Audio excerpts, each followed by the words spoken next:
जय हिंद, नमस्कार। आप देख रहे हैं एबीएन न्यूज। अनीता विश्वकर्मा के साथ। मॉडर्न रेल कोच लालगंज के समस्त यूनियन पदाधिकारी पीसीएमई विवेक खरे से मिले। रायबरेली के लालगंज मॉडर्न रेल कोच में अभी हाल ही में डिप्टी अमित सिंह द्वारा अपने ही कर्मचारी को जमकर मारा पीटा था, जिसको लेकर दिनांक 23/4/2024 मंगलवार को दोपहर में समस्त यूनियन के पदाधिकारी व सैकड़ों आक्रोशित रेलवे कर्मचारी पीसीएमई श्री विवेक खरे से मिले। डिप्टी अमित सिंह के द्वारा की गई मारपीट के संबंध में ज्ञापन दिया और सस्पेंड करने की मांग की।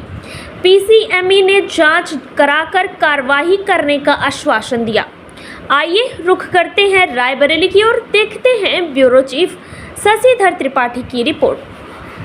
एक तो शायद कुछ लोग ने एफआईआर कर दिया है, हमारे हाथ में जो एफआईआर का होगा तो जहाँ तक डिपार्टमेंट की बात है, हम लोग इंक्वायरी करेंगे और जो सही होगा वो करेंगे, जो सही काम वो करेंगे। हम लोग इंक्वायरी करेंगे। इंक्वायरी नॉमिनेट कल मैं था नहीं, करना छुट्टी में जाएगी। आज मैं इंक्वायरी नॉमिनेट करूँगा, इंक्वायरी होगी, जो सही काम होगा वो। सर, एसएनटी और आईटी में टेक्नीशियन से लेकर के सुपरवाइजर, इवन जो ग्रुप बी अफसर है, इसके पहले पिछले जब से अमित सिंह ज्वाइन किए हैं, सभी की कंप्लेन आई है और ये एक बार नहीं, बहुत ही रफ यूज करते हैं। मतलब बातचीत का जो उनका तरीका है, गाली गलौज करना और प्राइवेट कॉन्ट्रैक्टर के सामने स्टाफ को, सुपरवाइजर को इंसल्ट करना।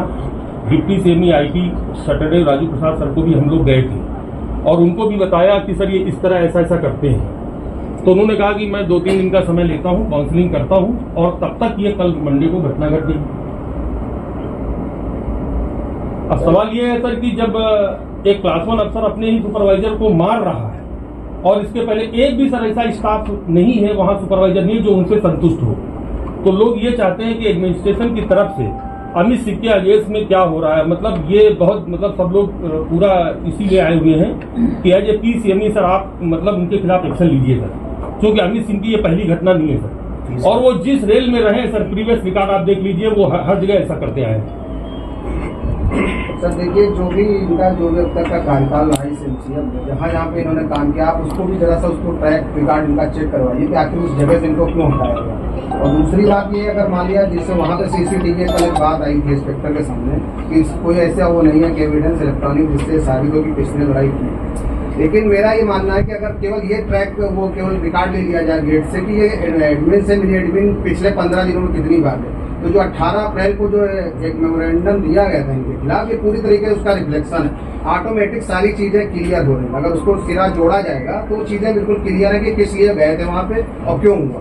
अगर पिछले 8-10 दिन का रिकॉर्ड चेक कर लिया जाए गेट नंबर 2 का सीसीटीवी की क्या ये एडमिन से मिले, एडमिन गए इससे पहले भी, तो बिल्कुल शीशे की तरह सब साफ है। बहुत ज्यादा चीजें उसमें नहीं है। मतलब आपसे बस यही एक अभिभावक के नाते आपसे बस इतनी गुजारिश है कि हम लोगों में एक सकारात्मक संदेश जाए कि हाँ कार्रवाई हुई, वरना इसका जो आगे का जो परिणाम वो बहुत ही मतलब वो होगा कि किसी प्रकार का भी उनको अराजकता हो जाए कि जिसका जो मन चाहे वो करेगा।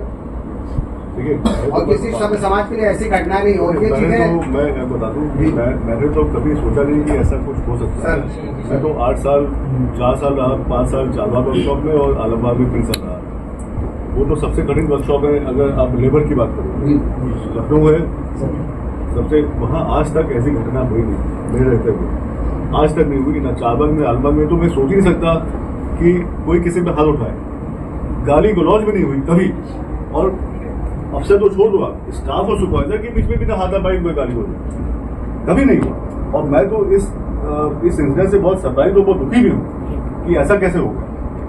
जितना रोष आप में उतना मेरे भी है, और इस मामले के जो सेंसिटिविटी को मैं समझ रहा हूँ। मैं इस मामले की सेंसिटिविटी, मैं तो खुद 8 साल कारखाने में रह के आया हूँ। मैं तो ना इसको फेवर करता हूँ इस टाइप के एटीट्यूड को, चाहे गलती किसी की हो। मैं अभी नहीं कहना गलती किसी की, उसको एक बार छोड़, लेकिन ऐसा जो है व्यवहार ना सुपरवाइजर को होना चाहिए ना अफसर को नहीं होना चाहिए, ठीक है। और अफसर को बड़े भाई का रोल हमेशा अदा करना चाहिए। अगर गलती है छोटे भाई से हुई है तो उसको फिर किसी तरह सुधारा जाए, माफ किया जाए, ठीक है। ये मेरा रोल है सीएमई, ठीक है। मैं आपको देखो, गलती अब जैसे परिवार है, मैं तो ये मानता हूँ कि इट्स अ फैमिली, ठीक है। We are a family. अब फैमिली में क्या है कि कोई कैसा है कोई कैसा है, लेकिन चल को तो सबको साथ ही लेके चलना पड़ेगा। आप तो किसी को छोड़ नहीं सकते कि छोटे भाई को छोड़ दिया, बड़े को छोड़ दिया, इनको छोड़ दिया। We all have to move together. Right. तो मैं तो ये मानता हूँ कि एज अ सीनियर या even as a officer my job is to take care of everybody and act as a big brother. ठीक है, ये मेरा अपना व्यक्तिगत मामला है और इसीलिए मैंने 8 साल वहां पे निकाले, एक इंसिडेंट नहीं, नॉट अ सिंगल। आप स्टाफ और सुपरवाइजर छोड़ दीजिए, सुपरवाइजर और स्टाफ में भी बड़ा अच्छा संबंध था, बहुत अच्छा संबंध था। आप पता करिए कभी ऐसा हुआ हो, तो मैं तो इस बात से बहुत सरप्राइज हूँ। नाउ अब अगर आप इस मुद्दे की बात करो, मैं देखिए कल छुट्टी पर मैं आज ही आया हूँ यहाँ पे, तो मैं इस पे देखता हूँ क्या सही होगा गलत होगा।